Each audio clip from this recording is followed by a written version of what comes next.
All right. Well, hello everyone, and welcome back to the show with your boy. It's Jackson. It's me. It's okay. That's as good as it's gonna get. All right. Well, uh, joining us again today because he is the host and co-host of this show is Peter, the lovely Peter. Welcome back. Why can't I hear you, Peter? Oh, yeah, it's this thing where you have a button where you can mute and unmute, and a real producer would know to unmute before to start. But yeah, okay, Oh, yeah, last one of oh the year. So and we have a good yes. guest to help us out. Oh, we have a this guy. He's got a small channel. You guys may not have heard of him. I think he's also into like the whole evolution and creationism debunk stuff. His name is Aaron. Welcome. The not quite so lovely as Peter. Well, Our favorite. I wouldn't say that. My hair is not long enough yet. It should be longer. But I think you're lovely, and you've got a lovely friend there on your hand. Oh, well, thank you. Who is that? This is Durango. He is my bull snake, Nice. and he requires a lot of handling to get him over his attitude. Does he? My hey, quiet down. My friends in here are Darwin, my axolotl, who's up there in the top corner. And then I've got a bunch of African cichlids and a bisher down there. And You they're got the a ones. bisher. Yes, he's a Polypterus senegalis, the That's Senegal what I bisher. had, and mine was named Darwin Oh, I because love it. when I discovered it, when I saw it, I freaked out because this I saw the first time I ever saw Polypterus was the one I bought, and I it looked like a lizard, not a Mm, fish. It looked like a lizard standing on the bottom of the aquarium on two little legs. And yeah. I noticed there's no back legs. Like, what the hell is this? Are you familiar with the experiment where these researchers like raised Polypterus to walk on land? I had seen that. Was more interested in the paleontology. There's a Polypterus was found in the fossil record it's basically Polypterus senegalis, but it's 10 feet long. Jeez. That's a big fish. Yep. That's I'm actually wearing a fish shirt right now, wearing a Dallas World Aquarium. Uh, Even though I work at the Shreveport Aquarium, but our curator is from the Dallas World Aquarium, so it all works out, you know. Okay. Stop with the hissing. We I actually have a video saved on my phone of several of us went to the Memphis Zoo as like ambassadors from the aquarium, and they gave us a behind the scenes tour, and they showed us their like toxic room where they have all their rattlesnakes and stuff. And as soon Mhm. as we open the door, the whole room just goes. Yeah, they were not happy to see us. Yeah, this guy likes to pretend that he's a rattlesnake. That's they're rattlesnake mimics. So he rattles his tail and he hisses and he looks like a rattlesnake. So it's very convincing. Unfortunately, it's a detriment to their species because people freak out, think it is a rattlesnake, and then they kill them. Yeah. Yep. So a lot of bull snakes get killed for playing the badass game when they're not really badasses. Yeah. There's a really crazy looking rattlesnake. It's called like the tarantula-tailed rattlesnake. I have seen that. That is That so thing is bizarre. horrifying. Yeah. Oh my god. Like, I forgot to mention. I meant to mention that in my Evolution of Snakes series that I did earlier this month, mm, but I forgot to make a note of it. And if I don't make a note when it crosses my mind, then when I'm doing the production, I will easily move on to the next thing, get sidetracked, and forget. I love those videos, by the way. They're really well done. Oh, I'm a thank you big so much. fan of like phylogeny videos. I mean, I'm doing a whole series on the ancestors' tale, so we're going tale by tale through the evolutionary history of life. We are at uh, episode 22, the marsupial mole's tale, and so this one's about the evolution of metatherians. And then I've just started writing the script for the next one, which is the duckbill's tale. So we'll be talking about like stem therians and all that. So fun I am stuff. about to start a new series. I'm not sure how to title it. I've got a cheesy title just for the moment. It's called Chele Sera. Oh, Yeah, named after me, ooh. and it's It's going to be a 4-part series. Another one on taxonomy. This is going to be the first part is trilobites. The second part will be eurypterids. Third part scorpions. Fourth part spiders. And I've been wanting to do this for a while, but I didn't know enough about spiders. And then somebody reached out to me and said, "Hey, you should do one on spiders." And I said, "Yeah, but I don't. It would take me too long to familiarize myself. I don't know them as well as I do snakes and other things." And she said, "Well, I'm a scientist. I study spiders." I'm like, "Oh, okay. Let's let's collab." I do also have a chelicerae. I've got a tailless whip scorpion down there. Her name is Primrose. We have one of those as well. I love it. It's such a pretty animal. Arn, and if you have a different definition of pretty than a lot of people would. Arn, if you're looking for other people who are into spiders, we've got this friend called PZ Myers who's pretty much all about spiders. That's true. Yeah. He might be willing to help you out as well. All right. Because if you talk spiders, I haven't heard from him in a while.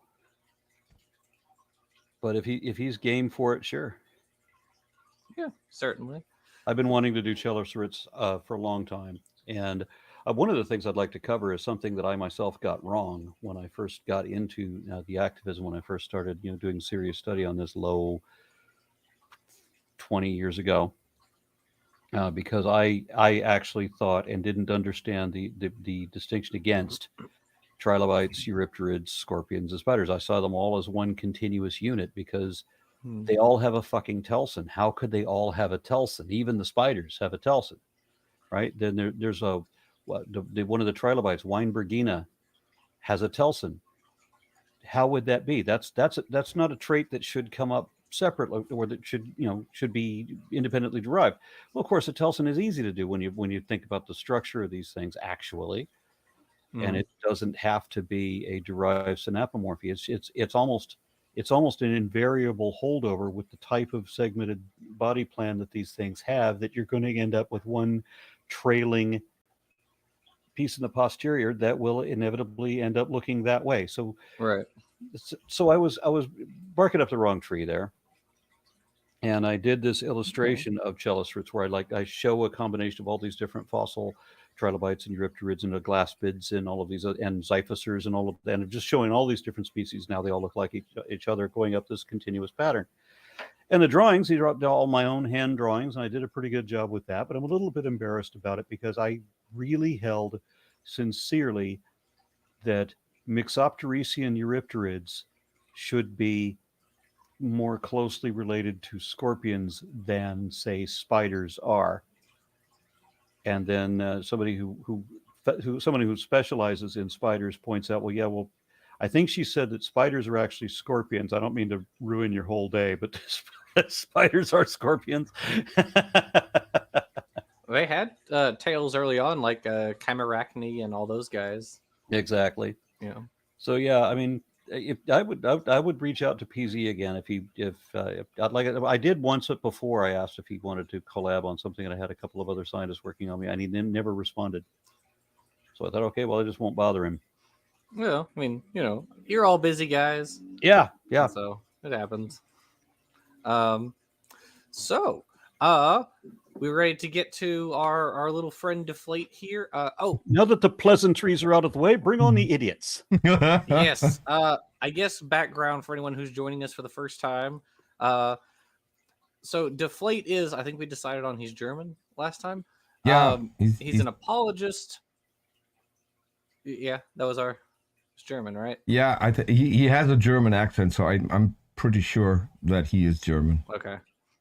And so we are watching these videos of his because he, like I said beforehand, he's like obsessed with Alex O'Connor. But when he's not obsessing over Alex O'Connor, I mean, he's O'Connor's handsome, so I get it. But he's also doing these these sort of like boilerplate intelligent design videos, basically like rehashing Stephen Meyer and Michael Behe arguments, stuff like that. And so most of it is relatively easy to sort of just kind of off the cuff, like, oh no, that's dumb for this reason, and most of the stuff he says is relatively normal, like the Cambrian happened way too fast for evolution to explain it and blah blah blah. he does. Such a stupid argument. 500 and what was it? It was 544 million years back, lasted roughly 49 million years or something. I'm doing this off the top of my head, but isn't that about right? The Cambrian lasted about 49 million years. Yeah. And we had a number of things like trilobizoans that were already extinct before the Cambrian began. Yes. So you are correct. and there was another, and he argues about phyla, right? That the phyla is the biggest group, right? Well, these are the trilobizoans, and there was another one, I forget what they're, where they have like alternating isomers. What is this other group? It was another one. Proarticulata. Yeah. Yes, thank you. Proarticulata. They went extinct before the Cambrian began. Two different phyla went extinct before the Cambrian began. So where's the justification for this guy's argument? So the thing that they try to argue typically is these things aren't animals, which was kind of the argument for a long time until we got better technology. So like when you're reading Gould, from the 1980s, he's like, in his day, Dickinsonia and Tribrachidium, all these weird things, Charnia, all these weird guys are not animals. They're like maybe they're protists who independently achieve multicellularity. Rebel plants. Yeah, lichens, all sorts of weird arguments. None of those are really taken seriously anymore. They're pretty much like Charnia is like a stem eumetazoan. I think Trilobizoa is also maybe stem eumetazoa. There's some debate over that. But the Proarticulata is almost certainly like stem bilateria. And there's this really interesting thing about like how you go from being not bilaterally symmetric to being bilaterally symmetric. And there's like this you're like you have this slightly off bilateral symmetry. Because that was something that a friend of mine succumbed to creationism over that very point. He couldn't understand because these people don't understand deterministic processes. Mm-hmm. So they think that everything is a dice roll, that everything just falls that way. Oh, yeah, they don't understand how the biological processes will produce things according to a certain pattern. They don't whatever, they can't get that. Patterns of emergent complexity completely go over the head of all creationists. But my friend couldn't understand why is the left side just like the right side? Somebody must have designed that. And I want to try to describe the bifurcation of the nervous system, but I'm not really that fluent on it to be honest, to try to explain to somebody, well, why would this happen? Mm-hmm. Well, I mean, at some point, you're so small where you're kind of fitting everything sort of together, and as you start getting bigger and doing more complex processes, you kind of have to start segregating where things go. You're not just like a single cell where everything's just kind of all over the place. You have to start segregating things in particular areas to like maximize your metabolic processes and stuff.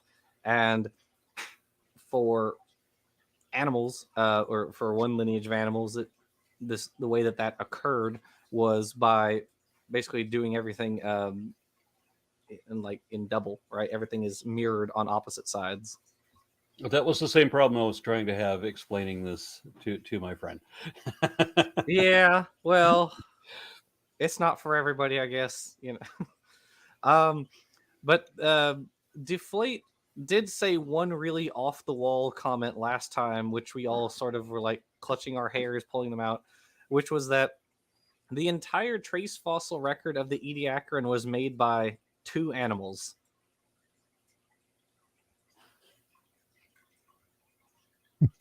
Yes. I'm sorry. I can only remember, wasn't there like 50 different species of animals that were found in I forget the strata in Canada, I think it is. Oh, the Avalon? Or a Mistaken Point? Isn't it Burgess Shale? Oh, Burgess Shale is mid-Cambrian.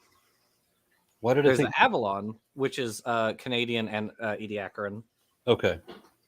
But there are over a dozen different like types of ichnogenera from the ediacaran, and he's like, no, it was all just 2 animals.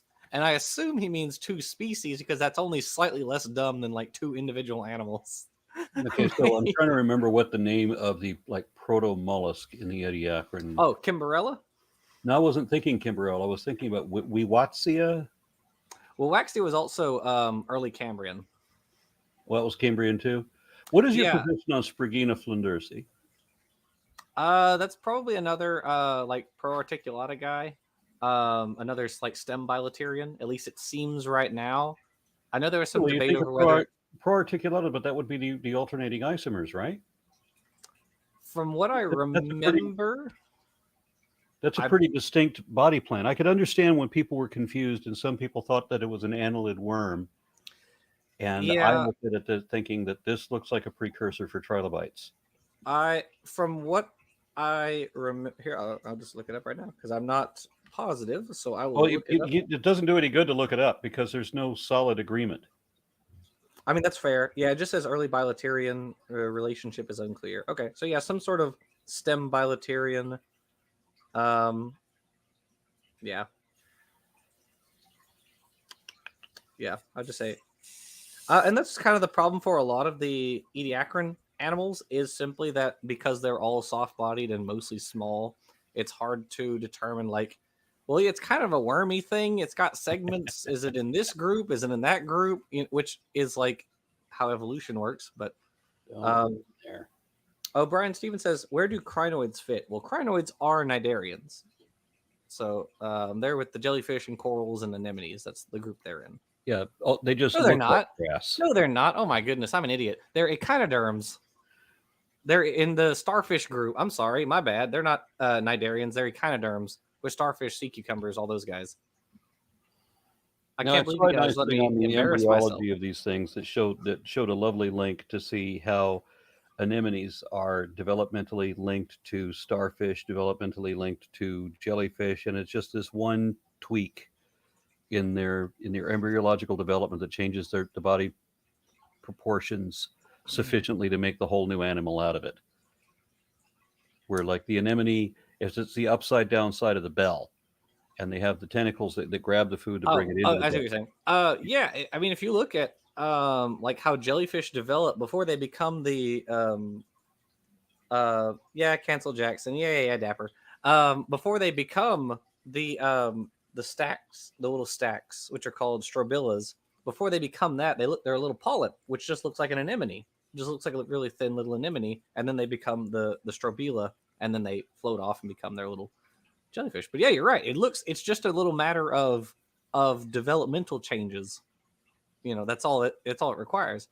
Which again, you'll never get creationists to talk about that. They don't care. They don't know about it. It doesn't matter. Not on their radar. All right. It doesn't involve somebody with a name casting a curse or a spell on someone else. Yes, God said, "And let there be echinoderms." You know, that's and the wicked witch gave them the apple, and she ate of the apple, and then 7 dwarves were kicked out of the garden. I feel like that could be like a TV show where you just like mix all the different little like the fairy tales together or something, you know. Yeah. I like the part where it gets to the Ark of Noah and he only brought cells, as we were recently told. I mean, yeah. All right. I think we're ready to begin. So let's okay. get to the idiot. Okay. Here are 3 examples of 3 different phyla. The phylum of the arthropods includes all insects, all spiders, all types of crabs, lobsters, as well as the trilobites. The phylum of the cnidarians includes corals, jellyfish, and sea anemones. And the phylum of the chordates includes, among other animals, all birds, reptiles, fish, and mammals. In each of these groups of phyla, all the animals, as different as they may look from each other, are united by their... Yeah, except not back then it didn't. The creationists like to pretend, and yes, they know they're pretending. They know they're full of shit about this. They like to pretend that that you have this massive phylum of all of these, you know, like giraffes and kangaroos and all of this. But none of those things existed in the ediacaran or the Cambrian. And in the early Cambrian, the whole and sole representative of all that entire phyla is essentially a worm with swim fins. Yes. And there was debate at first over whether it was even a chordate because it doesn't have a vertebra. It doesn't have a vertebral column. It just has this, like, you know, sort of hardened gristle which forms its notochord, right? And that's it. and it has like its pharyngeal arches and stuff. And Well, then Yeah. you have to accept it as a chordate, because then if you don't accept it as a chordate, then the creationists have to say that, well, you don't actually get the first chordate until you get to haiku-ichthyes, which is later on. So if you want to say that all the phyla was represented at the beginning of the Cambrian, which is their argument, they want to say all the phyla, and they want to make it sound as if there were giraffes right, and kangaroos at the same time as Pikaia, right. which clearly not. But if there was no Pikaia, if we don't accept Pikaia as the first chordate, then we can't say that all those phyla are represented at all. And we certainly don't want to talk about, there was another phyla that doesn't show up until the late Cambrian. And then, of course, there were the two phyla we just mentioned that were already extinct before the Cambrian began. And all of that fucked up their argument. Yeah, they with Meyer, he tries to say, he references Gould as saying like, well, we don't know what these, Proarticulata and all these other guys, all the ediacaran fauna, we don't know what they are, so we're just going to kind of ignore them. Well, the problem is, Gould was writing back in the 80s. We have made a tremendous amount of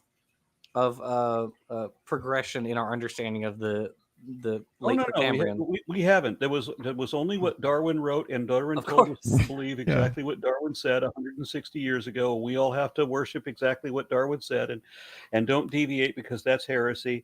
That's how these idiots think. That's true. Yeah. The why don't we find, or what do you say? Like, we find the trilobites in the lowest layers, and this is a grave. This could be urged as a grave argument against my theory, and it's like, yeah, in 1850 maybe, before they discovered trace fossils, before they discovered microfossils, when they had just barely, but they had, what did they know about paleontology at all by then? Yeah. I mean, look at the quality of microscopes at the time, right? Give them a little bit of credit for 60 years advance on just the microscope technology, and then suddenly, and it's not, we're not even talking about 100 years later, we're just talking 60 years later, and they're already realizing that, oh, well, Darwin couldn't have known this, but there actually is a shit ton of stuff that happens before the Cambrian. It's just a lot harder to find because it doesn't have any hard parts. Yeah, exactly. I do love pointing out that the word dinosaur was only 17 years old when Darwin published Origin of Species. 17 years old. It couldn't even vote yet. And meanwhile, the very concept of fossils was only like 130 or so years old, because Robert Hooke in the early 1700s was the one who proposed, or was one of the guys who proposed, that like petrified wood and ammonites and all these other things were actual fossils. Like they weren't weird rocks. They were actually the remains of organisms. That was only a century before, right? It's crazy to think like how recent this stuff is, and we just take it for granted. And Dapper points out rotifer has no fossil record until the Cenozoic. Did God make them after the flood? Right. It's true. For anyone who's unaware, rotifers, the entire phylum of rotifers appears in the Eocene, and the rotifers we find are more or less identical to like modern Deloid rotifers. So clearly they didn't just appear out of nowhere. They probably go back, probably to the Cambrian. But yeah. And another thing, Jackson, you mentioned the 80s. If you watch creationist content anywhere, that is usually the top-notch science that they will link to. Not a lot of creationists have any papers that go beyond the 80s, because apparently science stopped there for some reason. They saved their high school textbooks. Yes. That's probably true. Aaron, we did a whole series where we read this book, Did Man Get Here by Evolution or by Creation? Wow. This book has all the same arguments that you will find in modern creationism, but do you want to take a wild guess as to when it was written? I'm trying to say what the creation science movement began formally around about 1985. But earlier incarnations of it were in the early 60s. And then was another formation from like the last what was it? The Great Revival in 1930 something. Well, this book was published in 1967, Mm-hmm. and the arguments are word for word identical to the creationist arguments we have today. Yes. And we went through that whole book. Yeah. You know, paragraph by paragraph. So did you show when each of those arguments were refuted? Well, I mean, we talked about the history of different arguments. Like, if he said something like, what's it? We did one where we showed some charts because he talks about how there are like no great ape fossils that link humans to the other great apes. Now, of course, back in the 60s, that there was like what Australopithecus, but there weren't a whole lot of Australopithecus fossils. There was only the first one. I think it was, what was it? Australopithecus africanus. I think you're right. Yeah. Which wasn't recognized for what it was yet. But what I really think is funny in paleontology is the number of profound discoveries that were not discovered in the field, but were discovered in somebody else's collection in a drawer in their warehouse that they didn't adequately identify. Right. And another thing that we number of discoveries. Another thing that we discovered while reading this book is the scientific sources, which are things like the Saturday Evening Post, mentioned several times. I mean, that's like Encyclopedia Britannica. Yeah. Yeah, it was great. From 1967. Yeah. But a lot of the sources were newspaper articles. And then they claimed some famous evolutionist, which was 9 out of 10 times someone neither Jackson nor I had ever heard of, and we had to look them up. Jean Rostand, who is this like French biologist who had like an anti-evolution. No one walks like Rostand. No one talks like Rostand. No one. Wow. But he was like a French biologist who studied. And you're gonna love this. He studied frogs. And it's French, you know. and he had like an anti-evolution bend though. So it's like when you say he's a famous evolutionist, you mean like a famous anti-evolutionist? Like it was very bizarre. Well, remember that creationism is a belief system. And when you get into the arguments with the apologists, you realize that the apologists know exactly what lie they have to tell at what cue. Yeah. They know that there are certain truths they cannot ever admit. They know that they're true, but they cannot admit them. My very first moderated debate was against this guy, I forgot what, Mark Ramsey out of Houston, the Greater Houston Creation Association. And he admitted to me in a written debate, which unfortunately is not available online anymore. This was 2005 or whatever.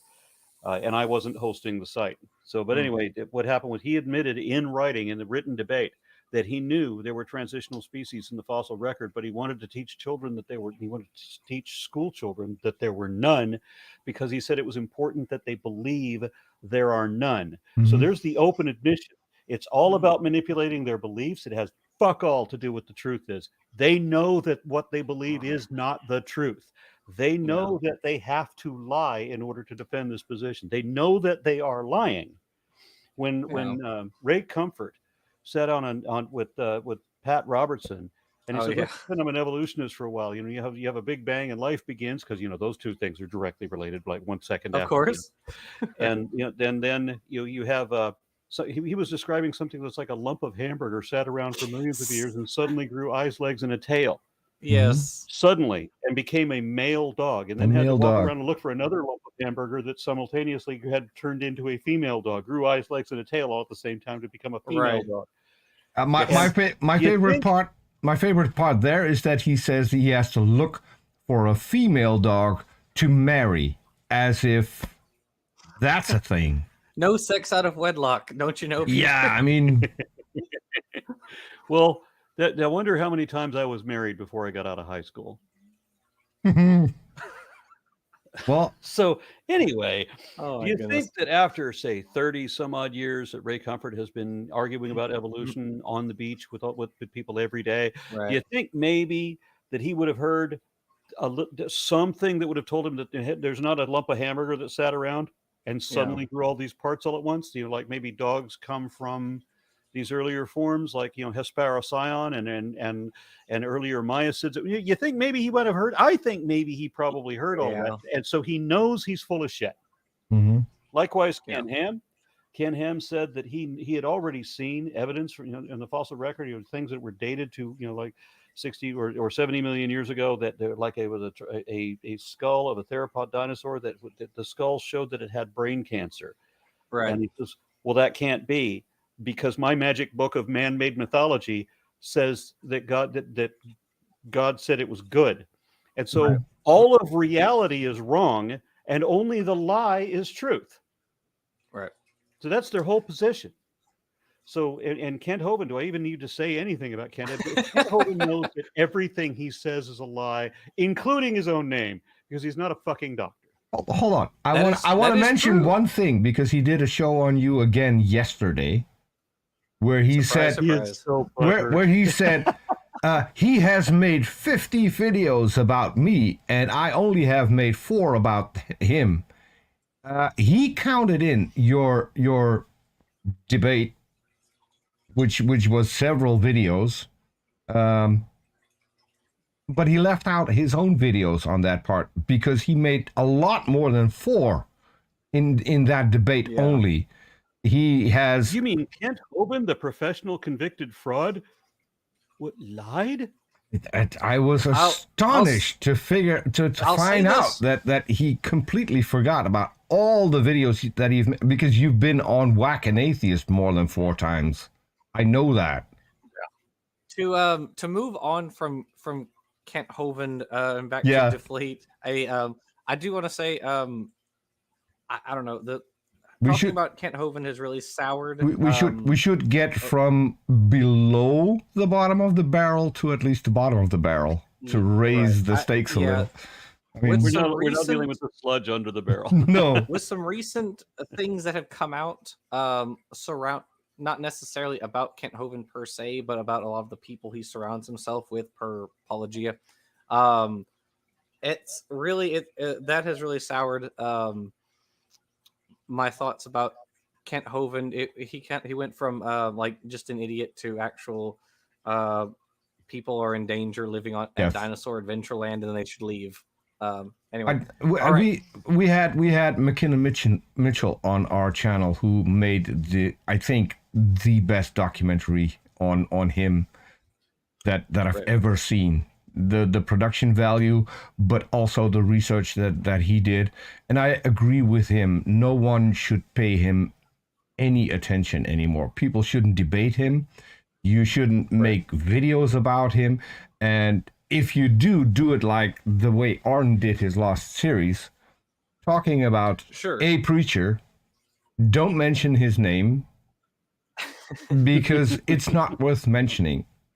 People should move on to other people and let him rot in his gravel pit. Whoever you move on to, they're going to be a professional liar. I mean, that's true. If you're a creationist apologist, then you know you're full of shit. That's true. However, I'm less worried about children around most of the other apologists that I don't think Ray Comfort is running a slave labor camp. Yeah, I agree with that. Anyway, all right, we're off Kent Hovind. All right, back to Deflate. Okay, I'm gonna put this guy back up, and okay, I'll be right back. Okay, actually, we'll pause for a moment, and let's see. I do want to say hello to everybody. We've got a good group here tonight. Dapper points out, remember when Genesis Apologetics said that scientists attribute all dinosaur fossils to the Chicxulub impact? Yes, I do. Unfortunately, remember that from Genesis Apologetics. I believe you did a video about it. I want to address. I think Aaron also. Oh no, go ahead. Finish. I thought. I think Aaron also did a video where he discussed. It was John and Jane from Genesis Apologetics, and they said that Mesonychids didn't exist. The fossil group that has various species within it apparently didn't exist for some reason. All right, go ahead, Peter. Yeah, Dapper mentioned early on in the show that he wanted to have a behind the scenes part. If you had joined Dapper, you would have had that, because the behind the scenes happened even before Jackson joined this particular stream. Because no, if you want to jump on afterwards, have at it. No. What Arn was getting his audio right and inadvertently pointed the camera to his parrot, which was pretty much the behind the scenes that Dapper was asking for. Okay. So that happened off air. That's we don't show that on air. Things like that. Yeah. Okay. Yeah, that's true. I'll sometimes I'll change the orientation of my camera. If I'll sit like kind of over here by my bed while I'm playing video games if I'm on stream with somebody. And I'm still going to nag and tell you that we need a Darwin cam. Yeah, true. Aaron, one of my favorite things a creationist ever said on your channel was when you were doing the Genesis apologetics debunking with John and Jane, and they said Mezonikids didn't exist. That's one of the spiciest takes from a creationist I've ever heard. All right, Deflate. Let's go. Organizational structure, which is also the very thing that allows us to differentiate between the phyla. The animal kingdom is usually organized into 35 different phyla, and the known fossil record features animals representing about 27 of those 35 phyla. Why do you think that is? Of the 27 phyla featured in the fossil record, 20 make their first and sudden appearance within one single geological time period called the Cambrian era. Pause. Looking at this. Okay, so he just said there's 37 in total, and that 20 of them appear in the Cambrian, which directly contradicts Answers in Genesis and their claim that all of the phyla are represented in it. They all appear at the same time. Every phyla is represented at the dawn of the Cambrian. Well, that is a little silly because sponges, cnidarians. Oh, I forgot to mention that the Cambrian explosion happened 6,000 years ago. Yeah, of course. Yes, and it was God, snapping his fingers. I wouldn't mention Answers in Genesis as a good source either, because I know you're a fan of Potholer. He made the video about the camels and the llamas and the camel llamas, which has at least two contradicting entries on Answers in Genesis, explaining how they are related and how they're not related, which is kind of funny because it's the same organization telling you two completely different things that can't be true at the same time. As if, well, since you brought that up, let me remind you that Answers in Genesis hired Paul Garner, a geologist who wrote an article on Acanthostega, wherein he said that Acanthostega cannot be considered a transitional species because its legs were perfectly designed for swimming. And then Andrew Snelling comes along 4 or 5 years later and writes an article on Acanthostega, wherein he says that Acanthostega cannot be considered a transitional species because its legs are perfectly designed for walking. Which is the definition of... Paul Garner had already said...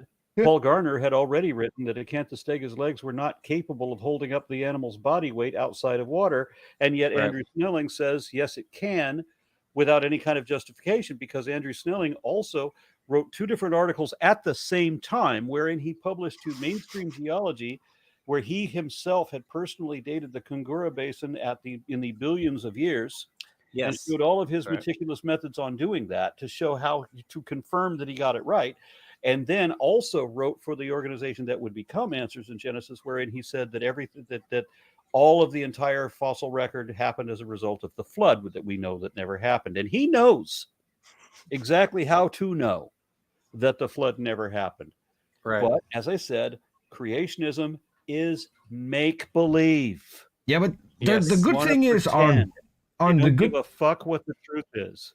The good thing is, though, that if you have 2 creationists who will tell you the exact opposite, then you know you've got a real transitional fossil. Because if they can't decide on which side of the scale it falls, that's the definition of the transitional fossil. I wrote that in the at least chart with the hominins. I put that in at least one of my videos where you had you had Dwayne Gish. He sees the part Oh, of the skull cap from Homo erectus. Yes, exactly. He sees Yeah. the skull cap and he says that it's 100% ape.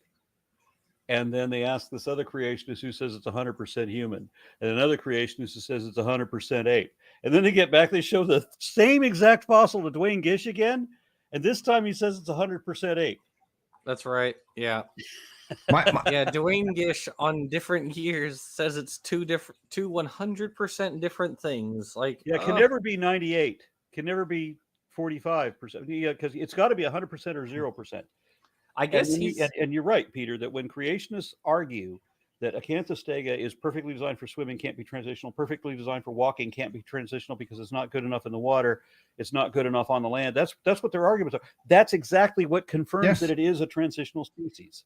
Yes. When the creationists can't tell which side of whatever imaginary line, and they want to put it 100% on either one or both. Right. Yeah, one of my favorite they things. Got to tell that lie. They can't allow a possibility that they could be wrong because it's written into the statement of faith for Answers in Genesis and a lot of other creationist organizations too, that there can never be any admission of error in the scriptures. The scriptures are infallible. They cannot be in error. If any science shows that the scriptures are in error, then the science is wrong. If you can demonstrate and prove that the science is right, then the science is wrong. It's magic book of man's fables. That's the thing that's right. One of my favorite things was, the only truth. And we shouldn't bring up his name, but this certain creationist from Alabama, he had a bookstore, and he did a debate with a guy called Ben Wagner. And I think if no one has seen that particular debate, they have to go watch that. Ben Wagner did a stellar job. He pretended at the end to be convinced by Kent Hovind and cried in front of all of his students in the university and said he was a creationist now. But he presented him with 4 books that he had in his bookstore, and then presented him with 2 skulls. And in between of those 4 books, you had every possible combination of what they were. Fully man, both fully ape, the first one fully man, the second one fully ape, and the first one fully ape, and the second one fully man. All 4 books sold to you by the exact same creationist, stating every possible combination that you could make with those 2 skulls. And guess what? He would never answer the question which of the 4 books was correct. Okay, that's because this is the only truth they will accept. Yes. Yeah. Yeah, that is true. I don't remember what Deflate said. All right. Sorry, we are too sidetracked. No, it's okay. No, that's perfect. That's why we. You know what I get frustrated about is that people like Deflate. What a great name. Mm-hmm. If you want somebody to make fun of you, just name yourself that. Anyway, I won't call him Deflate because it'll seem derogatory. We'll just call him Flaccid. Yeah. Okay. I actually, when I did the video about him on Vice Rhino's channel, it was like I think they named it like deflate or being deflated or something like that. I didn't name the video, they did, but I thought that was funny. What upsets me about this is when, like, my Genesis apologetics thing, I have shown that every one of their series so far, and I'm not done with that series. The next episode is waiting on a key person that is not immediately available. I have to have that person available. That will be in January. So I have to do other projects until I can do that next episode. But the thing is, I've shown every one of their videos, every one in the series, has been just chock-a-block full of lies. Yes. Not just misinformation, but the information that they knew was wrong and still repeated anyway ever since that book in 1967, where they're still repeating the same bullshit they know has been proved forever. They don't give a fuck what the truth is. That's the problem. How do you reach people who, and this is a big deal because there's also like a political situation in this country. We have a whole lot of people who only believe lies. Yeah. That's what I've noticed. Lies are emotive. Lies are emotive. So if you're driven primarily by emotions, you're going to be susceptible to lies. If you want to improve your understanding, if you want to, you want to be objective, right? You want to be impassionate about it. I just want to know what the truth is, and you're not making it an emotional statement, is you're just being completely analytical. Well, then you're going to understand what the truth is. And there's people who don't care. But they'll tell me, and I've been told this so many times. Why does it have to be true before I believe it? Why can't I believe what I want to believe, whether it's true or not? Yeah, that's yikes. This is one of the things. But you want to believe something that's not true. Well, because makes you feel good. Comfort to know that I will see my son again, or to know that I'll see you. But you don't know that. And even if you did believe that, if this was a sincerely held belief, which religion is not a sincerely held belief, it's a bunch of lies. But even if it was a sincerely held belief, you still wouldn't know that when you die, you get to see your father again. You have bullshitted yourself into pretending that you'll see your father again, but that's not the same thing as knowledge. It's from the moment I started my channel. From the moment I started my channel, this was one of the things that I thought was linked to the religion, and especially the religion as we see it in the United States. People are brought up to not question anything. Believe the guy in the pulpit. What he says is true. Don't ask questions. Don't fact check him. And this is how they grow up, and this is how they will do everything in later life, even when it comes to politics. You believe the guy that you're voting for already. You're not going to fact check him. But this is how we get people like Trump being a president. I've been told because he can lie, and they won't check him. I've been told that I'm being disrespectful to what people want to believe when I show them what the truth is, what we know the truth to be, because they want to believe something that they know is not true, and I'm harshing their buzz. I'm ruining their fantasy. Yeah, it is interesting that this is brought to politics, because that is a very fair connection with fact checking and the hatred by certain groups of people for fact checkers, especially online. I think even like Dennis Prager himself tweeted out something like, "I hate fact checkers. It's not a real job," something like that. Well, of course he hates fact checkers. Yes, he hates people who still have copies of his old videos where we can go back and play what he said 10 years ago and compare it to what he's saying now. Yeah, which is also kind of a point about like, you guys have probably heard the term dog whistle, where, well, if anyone hasn't heard that term, so it's basically, so with dog whistle, we all know, like, when you blow it, the dogs can hear it, but we can't, right? Our hearing is not within that range. Well, that's also a term that's used to describe certain phrases, keywords and phrases that people will use, and these words and phrases will go over the heads of the people who are not in the know, but the people who are in the know, they hear that and they go, aha, this is a guy on my side. And so in the know, fascists, the secret untold truth. Yeah. And so these, it's sort of like that also, I think, with like a lot of stuff in anti-evolution and, well, in pseudoscience generally, because a lot of this is, they'll say the anti-science stuff and then they won't tell you what they think. They'll just tell you what's wrong with your side, but you can't get them to explicitly say what they think. And it's that sort of hide the ball, unless you're in the know, and then you are on their side, of course. And it's okay to talk about, what it actually is. With like Deflate, for instance, he'll talk about how evolutionists don't have a model of the Cambrian. Okay, let's say we don't. What is your model of the Cambrian? Well, you're never going to get it. They don't have a model. It's just poke holes in the other side. Don't have your own argument. And the best part is, Gunter Beckley, who is an invertebrate paleontologist who got religion recently and now works for the Discovery Institute, actually explicitly said this.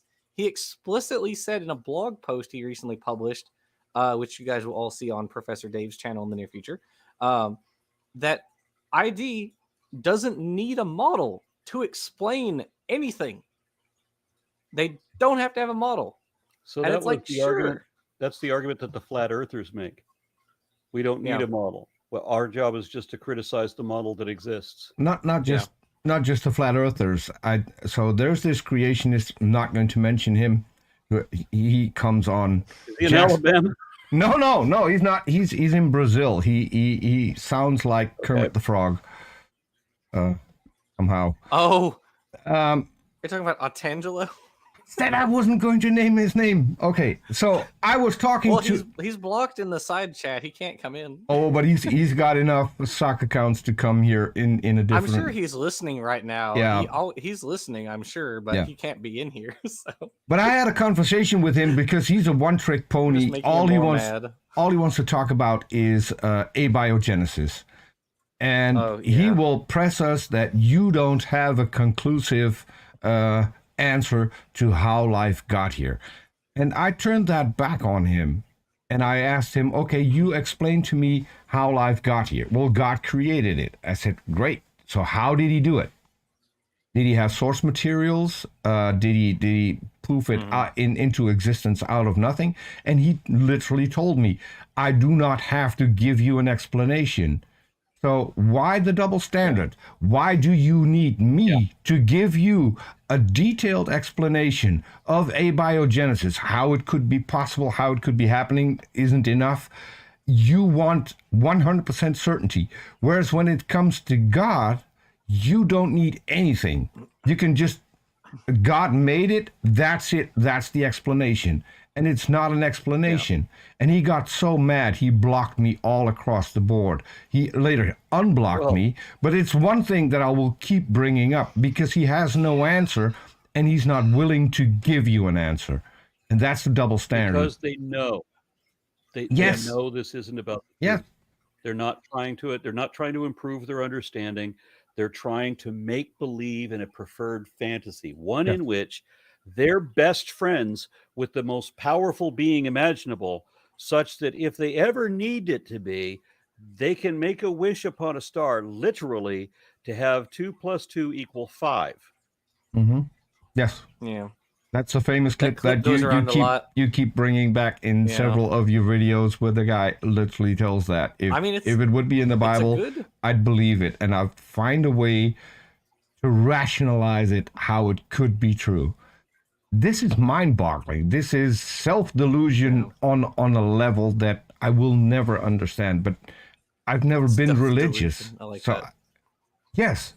Yeah, how do you explain this to somebody? I know people, there are people in my family that have never cared what the truth is. They have no curiosity. They've never, ever looked at something to explore, well, what is the truth about that? They've never done that. They'll believe whatever fits with their primary bigotry, their bias. They'll embrace that, the confirmation bias, every kind of logical fallacy you like. They'll adhere to that. But there's never been, they've never ever said about anything, well, how do we know whether that's true? No. Yeah. Or they compartmentalize it. If they're capable of saying that sentence, they've got a clean division between the left and right side of their brain where we can only talk about these subjects analytically, responsibly, logically, rationally.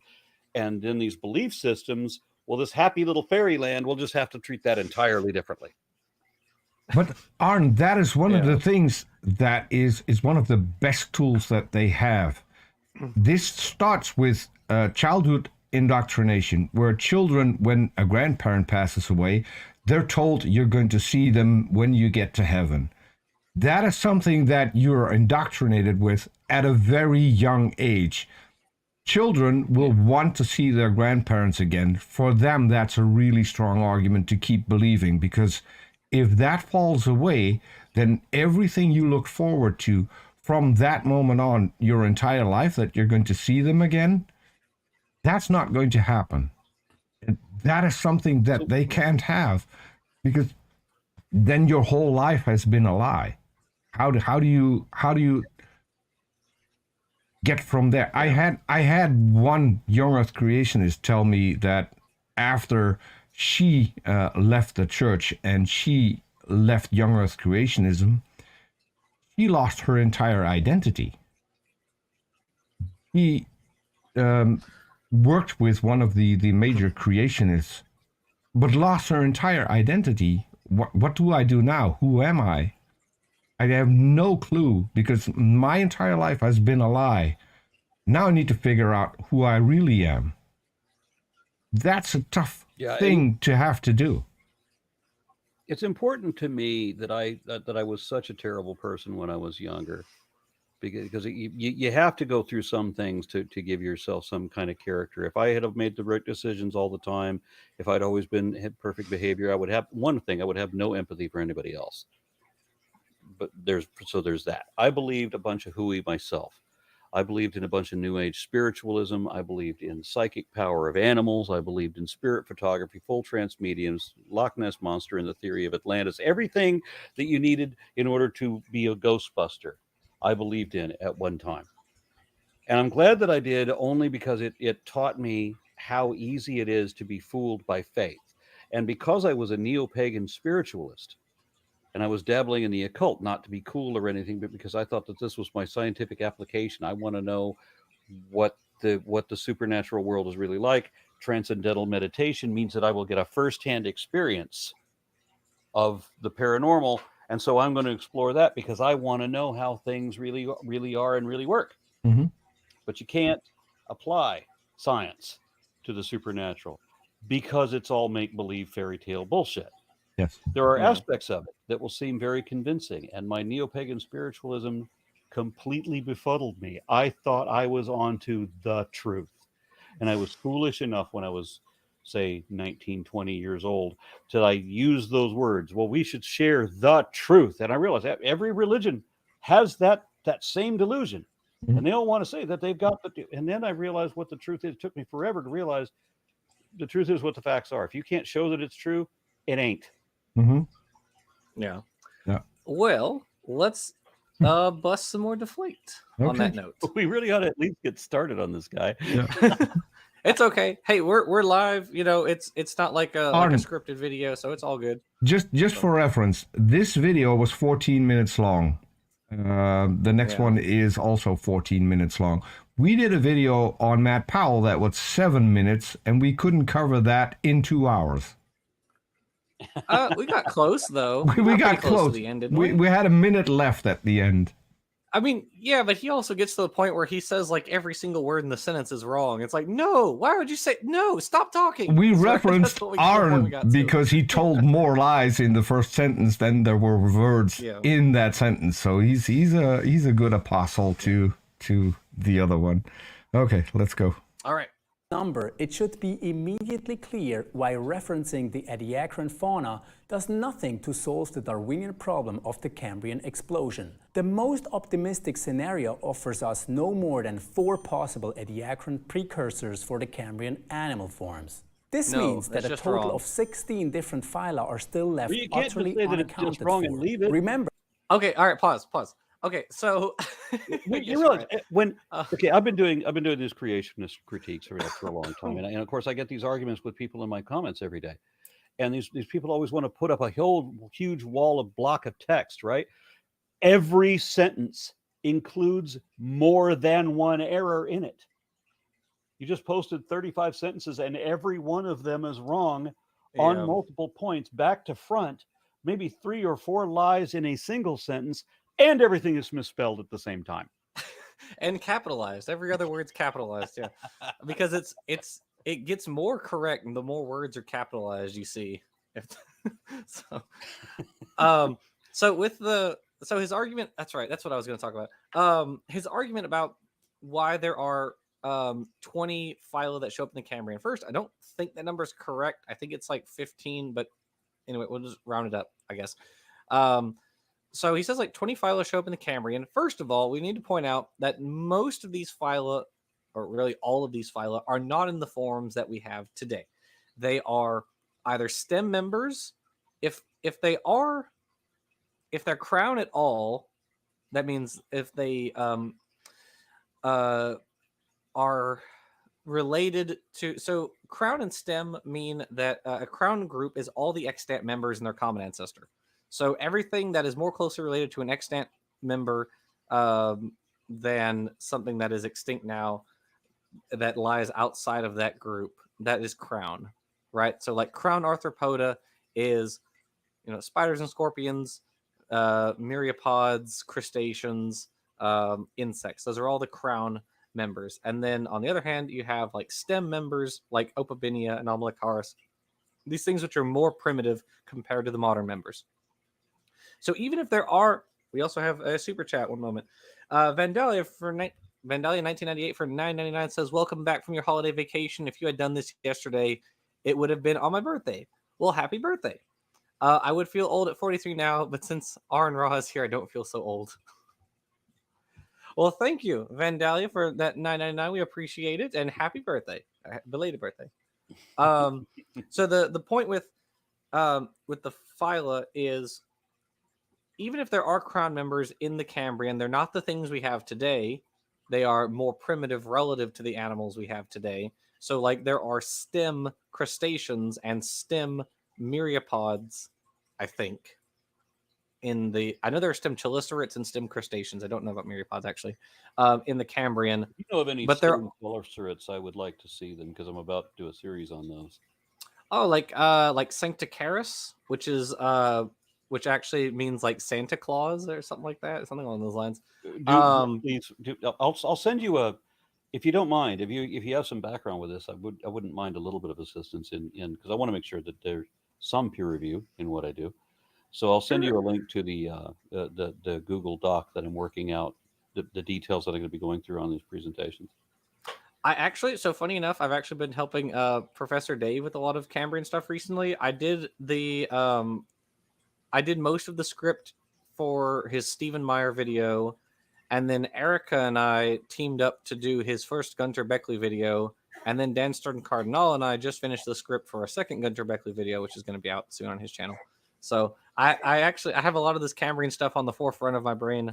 So yeah, if you want help, I'm happy to assist in whatever way I can.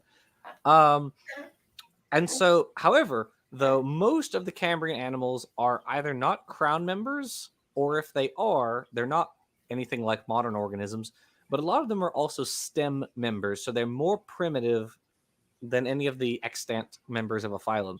So for instance, something like Opabinia and Anomalocaris, they are stem arthropods because they fall outside. They are more primitive than all of the extant arthropods. And so it's funny that you describe it that way when like the Discovery Channel described Anomalocaris as a killer shrimp.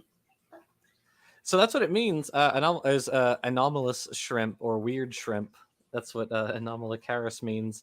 Yeah, and so there's like Opabinia, which is the weird guy with like the nozzle with the little claw on the end. Very weird. With 5 eyes. Yeah, with 5 like pineapple-looking eyes. Yeah, very strange. And so now those eyes, they are completely different than trilobite eyes, right? I suppose it depends on how you mean, because they're all based on the same like sort of underlying structure, which is the compound eye, which is composed of repeating ommatidia. But I mean, they're probably differently derived, yes, from the same, like, so they had compound eyes, but it's differently derived from the trilobite compound eyes. Really? So probably, because that was a surprise. I didn't expect that. Well, so with trilobites, so I don't know, arthropods are weird because I'm sure you have like at the base of arthropoda, I'm sure you have something that has like very simple compound eyes. And then from there, as that branch is going up and splitting, you have like Opabinia one way and Arthropoda the other way, then that continues to diverge, right? Arthropods have done so many bizarre things with compound eyes. Like vertebrates, you have compound eyes? Yes, compound eyes. Because with vertebrates, you have like your camera eye, and it's the same from hagfish, from like cartilaginous fish all the way up to us. It's the same exact type of eye. It's all the same. But and with compound eyes, mollusks are like convergent because they end up with the same basic premise of an eye, but started fundamentally different. Right. Theirs is kind of backwards compared to ours because theirs is like an outgrowth of like their skin rather than the nerves or something like that. It's like it's constructed backwards because the light doesn't pass over their optic nerves to hit their photoreceptors like it does with ours. So the light has to go through the optic nerve, hit the photoreceptor, then go back through the optic nerve to the brain, which is like, I mean, in fairness, there are some flatworms who do it that way too, but like it's kind of funny. Whereas I have to apologize, but I'm going to have to bail on this show. I wish I could stay longer, but I can see that I'm holding it up. Because you're not holding it up. All the interruptions that I keep throwing out there. Hey, that's why we have you on. Arn, this isn't Jackson. I am going to be touching base with you very shortly because I've got a couple of other things that I need to do like right away.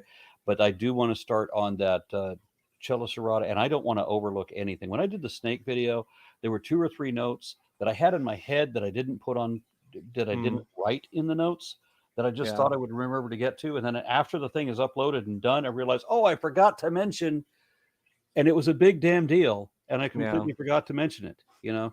So I don't want to be really doing that with Chelicera. I really liked your snake videos. I think they're really well done. I mean, in general, I like videos about, the phylogeny of insert organism. So yeah, I really enjoyed your videos on. I enjoy yours as well, and you make clear that you spent more time being a scientist than I have. Well, I'm working on that. I'm getting my master's currently, so I'm working on it. I don't consider myself a scientist yet, but I'm getting there, I hope. So yep. And I just wanted to say, Arn, you didn't hold up the show, because this is how you absolutely did not all hold of up the these show. shows have been done. We need to keep sane while doing this and while watching these arguments. So yes, we will go on different tangents and talk about different things. And I think that's the charm of the show. I mean, absolutely. I do want to say, thank you for coming, Arn. You're always welcome to come back and join us again for one of these shows because we enjoyed having you. Thank you much. All right, talk to you later, guys. Thanks for dropping by, see Arn. you later. Bye-bye. All right. Well, that was fun. We had a rogue Arn on the show for a while. Yes. That was really cool. If anybody, Dapper, come join us. Oh, he said, Dapper said, what about the fact that dolphins are tenrecs? Oh, that's a David Peterson, right? Or David Peters, that's what it is, David Peters reference. Dolphins David are Peters, tenrecs? if any of you are not... okay, so David Peters is this crazy, like, paleontology guy who he's not a creationist, but he has these absolutely bonkers ideas about evolution. Like, he's kind of like with Fiducia in that like birds and dinosaurs are separate from each other, but also he says humans are related to pangolins, not to the other great apes. He says the tenrecs are the ancestors of dolphins because they can do echolocation. Yeah, pangolins. Yeah, the weird little scaly guys with the claws. Yeah. Yes. So, if someone shoots at me, I can just roll up in a ball, and I have my armor protecting me. That kind of thing. Correct. That is how that works. That makes sense. That makes sense. That's pretty much what creationists do when you start criticizing them. They roll up in a ball, and everything just bounces off.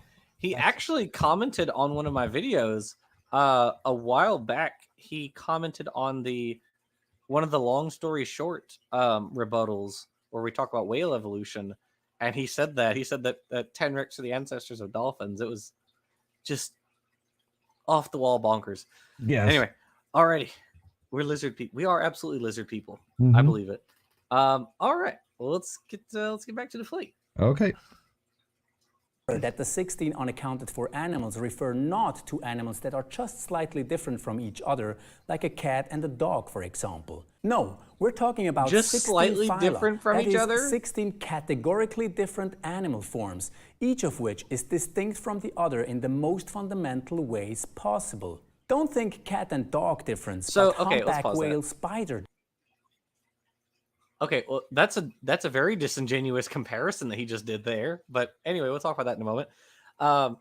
Okay, so when he says the most fundamental differences, that's nonsense. That's just abject nonsense. They are not the most fundamental difference. If they were, they wouldn't have the same genetic material, right? They wouldn't be composed of all the same like macromolecules. That would be the most fundamental difference between them, but they're not. They're still animals.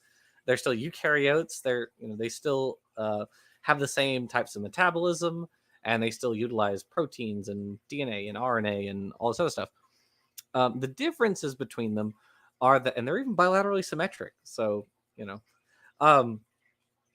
so the differences between these guys, at least at their early stages, were one, like segmentation, and two, legs. Because in the Cambrian, the ancestor of whales was Pikaia, as Aaron mentioned, which was like a worm with a fin, a little single fin that runs along its body, the top and under to the bottom. Doesn't look a whole lot like a whale. Kind of looks like Lancelot, I guess, but not really much like anything alive today. No. Meanwhile, you also have your arthropods. A bunch of them were like leggy guys with lots of segments, and that's not really what most arthropods look like nowadays. Like the myriapods are the only groups, or is the only group that is a bunch of leggy segments. But insects aren't like that. Chelicerates aren't like that. Crustaceans aren't. Well, not most of them. There's like Remipedia, which is a group of these like blind crustaceans who look kind of like millipedes or centipedes, but they're still very distantly related. Right, Dapper makes a good point. If phyla were fundamentally different, then why are there higher taxa like Spiralia and Ecdysozoa? That's a fair point. And he said that last time with because he says the phyla are the highest or widest group of organisms and of like in their classification scheme, and that's just nonsense because, well, superphyla exist. Panarthropoda is the superphylum of tardigrades, onychophorans, arthropods. These guys are all related because they all have like segments and then limbs with claws. So that's a characteristic, and also I think like a ventral nervous system and that sort of stuff. That's all characteristics they share in common, right? I don't know. What do you think, Peter? There's one thing. My mind is weird. So there's one thing where I think when you talked about segments and leggy segments, what came to mind is the human centipede, which is basically how creationists do science. It's the depiction of how they do science. So you have one who's feeding you excrement, and then that's such an accurate the analogy. other feeds on it and then makes his own excrement on which other will feed. It's basically like that. It gets worse. Like the first one has the closest, depiction of reality, but it just gets worse and worse. The first one is probably the guy who wrote the book that we did in the other series. Yeah. And then from there on, the creationists latched on and made all their own excrement, which slightly differs from the other. There was a if you had to depict creation science, that's probably what it is. It's more like a human centipede. That is true. Someone did on Twitter like yeah, we're talking about human centipedes. What was it? It was just describe a movie badly. That's what it was. That was the hashtag. And describe a movie badly for human centipede was 4 friends get a lot closer, which I appreciated that. But anyway.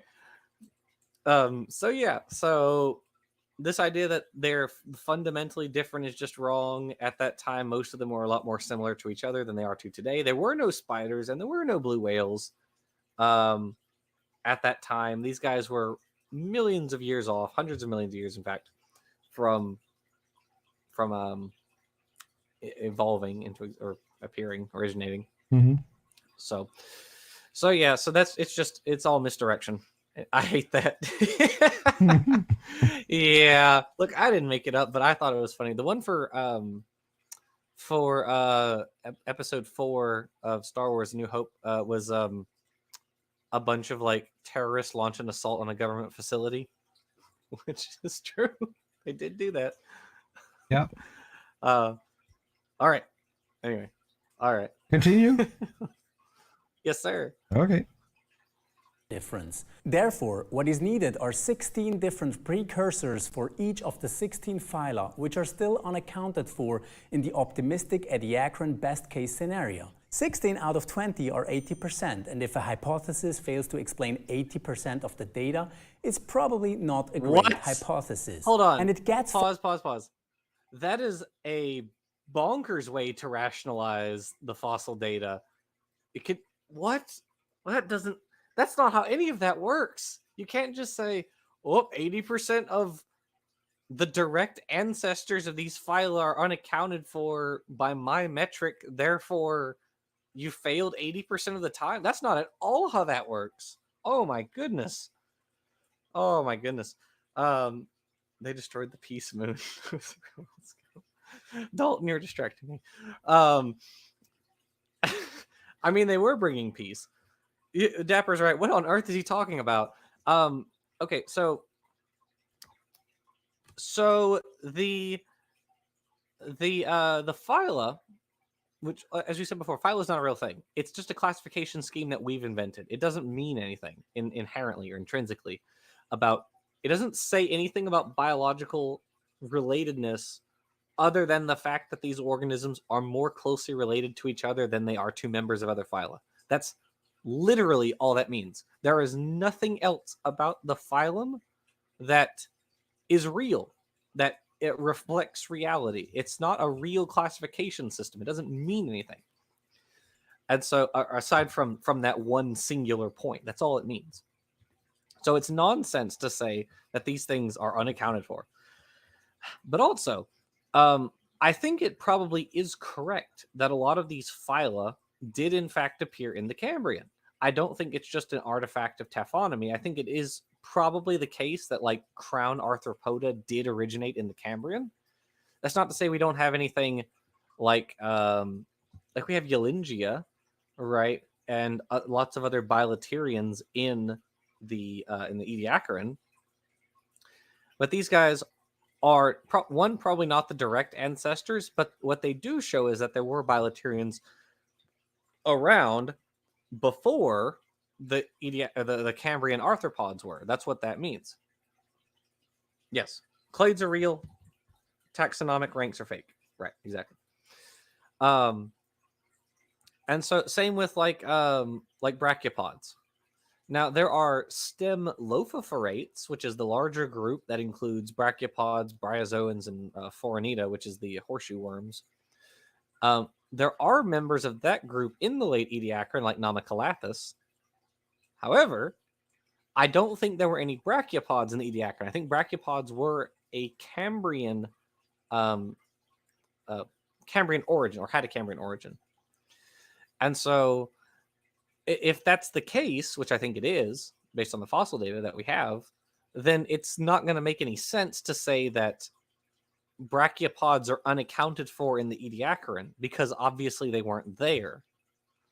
It doesn't make any sense to say that mammals are unaccounted for like in the Triassic, because there were no mammals in the Triassic. There were a bunch of mammaliforms, but crown mammals didn't appear until the Jurassic. And so this is kind of a deflection, kind of a weird like hide the ball argument, which is basically all he does. He doesn't, as you guys as we were all pointing out earlier, these guys don't ever tell us what they think happened. They just want to poke holes in our own side. Ben Roberts asks, is the Hox gene hypothesis to explain the diversity in the Cambrian still reasonable? So Hox genes explain a lot of stuff, yeah. If you look at, for instance, arthropod diversity includes a lot of Hox gene like changes and rearrangements and that sort of stuff. And you can actually do experiments. There have been some really neat experiments with amphipods, where if you change the expression of Hox genes, then you get different segments like legs and stuff to crop up, basically. So isopods they're called iso, which means same foot, isopod, because all of their legs point in the same direction, whereas amphipods, their legs point in two different directions. So like the front one's pointing back and the back one's pointing forward. Well, with there are experiments that are done where the Hox gene, which causes their legs to point forward in the back, I guess it's really that hand because it's backwards. If you delete that one and you cause only this Hox gene to be expressed, it's all the legs are going to appear pointing in the same direction. So like an isopod rather than amphipod. And the cool thing is, if you look at isopods, they don't have that extra Hox gene, which makes the legs point in the other direction. So that's exactly what you would expect.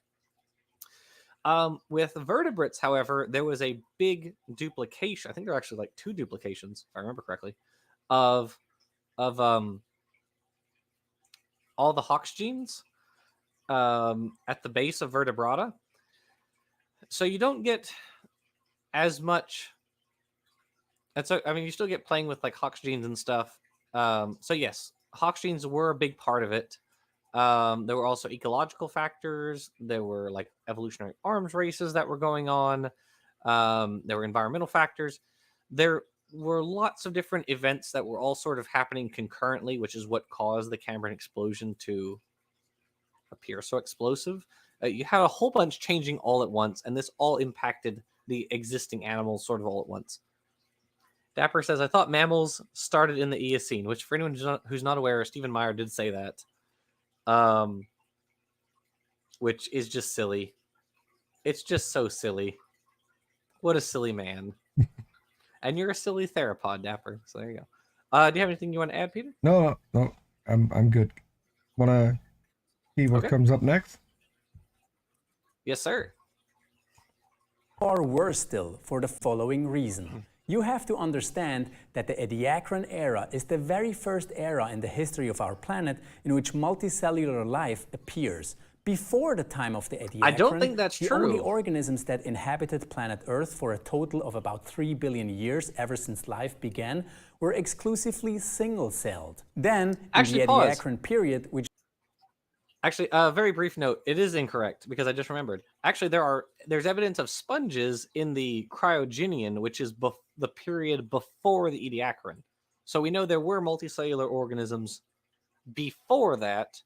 Also, there are green and red algae, which go back 1 billion years. Raphitasmia and what's the other one? Bangiomorpha are red algae. And they go back about 1 billion years. I think there's like Proterocladus, which is a green algae, which also goes back about 1 billion years. Suffice it to say, no, multicellular organisms did not show up in the Ediacaran. They were way before the Ediacaran, like early Neoproterozoic. So he's just way off, way off. Well, yeah, Peripheral. Okay, yeah, Dapper's right. Peripheral, 800 million years ago. Yes, that's based on molecular clocks. Intelligent design people really hate molecular clocks. So the strictest fossil data says 650 million years, but I agree it probably was like 800 million. You're probably right. I'm just going with what they were. What they say. All right. Okay, continue. Moving on. Yes, sir.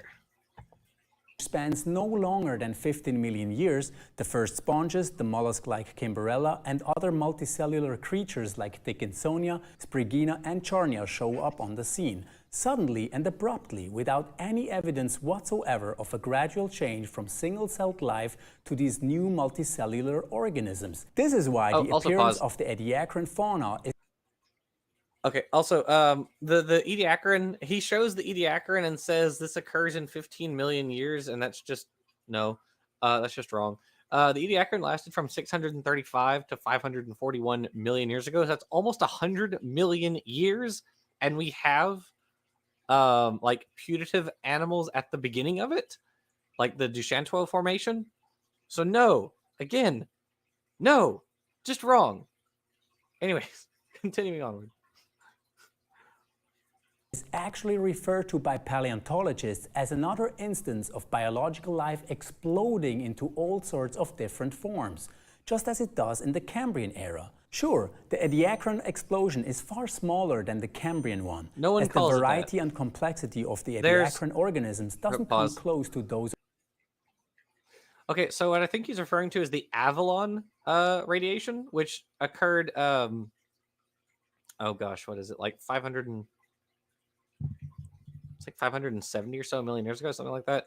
Which, so the thing about the Avalon radiation is you basically have the appearance of like Charnia and these other weird frond guys, which are, by the most recent analyses, like stem eumetazoans. So they're like a little bit more complex than sponges are. And so let's think about that for a moment. Let's sort of put that all in context. So we have sponges first in the Cryogenian. Then we have stem eumetazoans, and there are a couple of other good arguments as to why we have stem eumetazoans early in the ediacaran, relating to like acritarchs and stuff. But we're not going to get into that. Reed, oh, not Bud and Jensen. I'm drawing a blank. Oh dear, I can't remember his name now. It's a guy who does work on acritarchs. And we talked about it in the Stephen Meyer video. Well, anyway, so you have sponges first, then you have eumetazoans, and then you have bilaterians later. That's the exact progression that we expect based on phylogenetic data. That is literally the exact progression we expect. Okay, because sponges are the most basally derived animals, and then eumetazoans are next with like placozoans and jellyfish and ctenophores, the comb jellies, and then bilaterians next. Like, that's exactly what we expect. And he's like, no, that's wrong. They just show up out of nowhere. Like, my goodness. Anyway, would you like to add anything?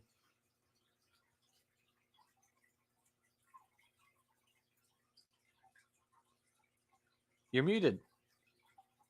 Yeah, I was muted. I do have a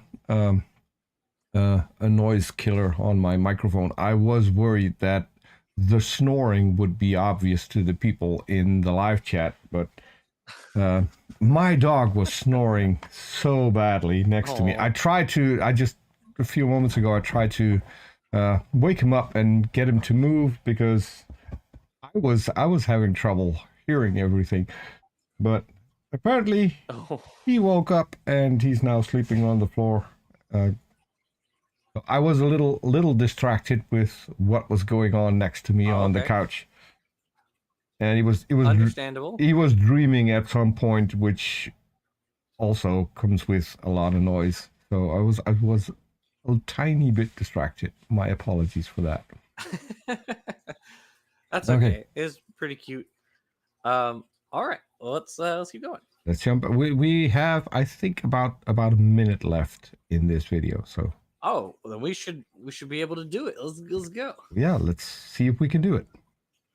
Of the Cambrian animals. However, when comparing the ediacaran fauna not to the Cambrian fauna which it precedes, but to the single-celled organisms which it succeeds, the ediacaran fauna actually represents what has been called a... Sorry. I'm an adolescent. I love how he said that. Succeeds. Succeeds? Yes. Yeah, he did. Yes. He did lay a lot of emphasis on it. Yes. Sorry. Quantum leap in organismal and ecological complexity. Another way to put it is that biology's Big Bang, as the Cambrian explosion is sometimes called, is preceded by a biological pow. Thus, referring to the ediacaran fauna doesn't... What? What the hell is a biological pow? I kind of like that, actually. I think that's really fun. I think we should adopt that into our lexicon. The biological pow. The biological pow. I really do. I think that's cool. I like that phrase. My goodness, not with a biological whimper, in with a biological pow. Mm-hmm. That's okay, so again, we're dealing with like soft-bodied organisms, and we are aware of. I mean, at the same time, though, anytime you like bring up any fossil ever, they're gonna say, "Where is the thing before it?" And so you can never. Yes, biology is now a Batman comic. You can never provide them with what they want because they want essentially every fossil in every lineage ever. And now, funny And enough, Beckley did say that. Go ahead. yeah, and even if you get that, they will tell you that there are now 2 more holes to fill between the fossil. Right. It never works. It's never enough. It's never going to be enough because they have Right. to move the goalpost in order to keep the what they think is a conversation going. That's Right. what they It's need to do. As Nestlig likes to say, it's the Dr. Banjo defense. Which, for anyone who hasn't seen it, there's a bit in Futurama where Dr. Farnsworth is arguing with this like sentient orangutan about evolution, and of course the orangutan's a creationist, and so he's like, you can't prove that humans evolved from apes, and so Farnsworth is like, aha, here's Australopithecus, and then Banjo says, well, where's between Australopithecus and humans? Okay, well, here's Homo erectus. Well, where's between that and Australopithecus? And they go for like hours and hours as Farnsworth like describes every single known like hominin fossil, and eventually he gets to a point where he's like, okay, well, I don't know the answer at this point. And so it's kind of like that. So interestingly, in the and Professor Dave's going to talk about this in his next video because I wrote the script, haha, or Dan and I wrote the script. So one of the things that Beckley talks about is he says, well, when creationists ask for transitional fossils, they want only the things that are directly ancestral to other things, which is clearly nonsense. What he is in effect asking for is something that can never be provided. There are instances in the fossil record where we have ancestor-descendant transitions, but these are things with very, very fine fossil records, like phytoplankton and like ammonites and things like that. But of course, creationists don't talk about those because they don't care about those. Nobody cares about invertebrates or photosynthetic protists. Nobody cares. They only care about, can we show that like what was the direct ancestor of the woolly mammoth or the Tyrannosaurus Rex or humans, right? That's what they care about. And so, and in fact, funny enough, we actually do have for some vertebrates ancestor descendant relationships. Like we have that for some ceratopsians, the frilled and horned dinosaurs, like Triceratops is in that group. For some ceratopsians, we do actually have a direct speciation in their lineage, and as well as for some like there are some deer we have it for. There are some. I'm trying to think of what else. There was a Daspletosaurus recently. It turned out researchers found like the direct ancestor of Daspletosaurus or something like that. So it does happen in vertebrates, just a lot less common because they fossilize so much more infrequently. But anyway, yeah, Deflate. Of course, he doesn't care about that. I don't think he knows anything about paleontology, anyways. He's just a dude online. So, he's not doing this research himself. He's just copying Stephen Meyer. He's still a bit better than some that are out there. I forgot where I saw That's it. True. I think true. it was on. I follow this guy from the UK, Sir Sick, and he does videos on creationists. He had a guy come on who told you that Lucy was a fake because all they found was a jaw and constructed the entire animal from there. Must be real awkward for him to see like the rest of the skeleton, I guess. Yes. I mean, that's a blatant lie. I've never seen it. So I've seen a lot of lies about Lucy, but this one just took the cake. And yeah, I'm now starting to get distracted again because I don't know if you can see it, but there's this guy who needs attention. What a little guy. He's just a little guy. Yes. He's pretty annoying today. I have no clue. He he had his mindset on, you're not going to do a show because I'm going to interrupt the entire show and try to pull on the wire of your earbuds. Oh. So I'll have to. Cygnus Ustus says Deflate hasn't posted a video in 3 months and hasn't posted a community post in 2. His channel seems to be dead. Oh. Well. It could also be that coming up with the holidays that he's doing things, or I mean, that is true. I have a channel. I have a channel where I haven't posted anything or done a live show in a bit more than 3 months now. Yeah. Real life and other things happens. You're right. Getting in the way. I mean, it happens. Very true. Yeah. So, all right. I think we're ready to move on. Yeah, last few seconds, I think. Ooh, here we go. Not heal the Achilles heel of Darwin's theory that is known as the Cambrian explosion. Instead, it exposes that there are actually 2 such heels, the Cambrian and the ediacaran explosion, both of which utterly defy the Darwinian idea that species evolve gradually from one form into the next. Check out this episode to learn more about so we're the done with this basics one. of intelligent design. All right, so we're done with that. Again, I like that episode. Beckley does this. It's kind of blue, but that's it. Yeah, and Beckley does the same thing, where like they have this kind of like wall of plausible deniability, where they can say like, oh, well, we don't have a transitional fossil, and then if you say, well, here's a transitional fossil, they say, well, we don't mean, or what we mean is the like direct ancestor of this other species. And it's like, well, we don't have that because that would require very fine fossilization parameters. And they're like, aha, well, in that case, I'm right. It's like, well, no, we have this transitional fossil, which fulfills your criteria of transitional. They're like, no, not enough. Just reasons, not enough. Or the other thing where like everything has to be gradual.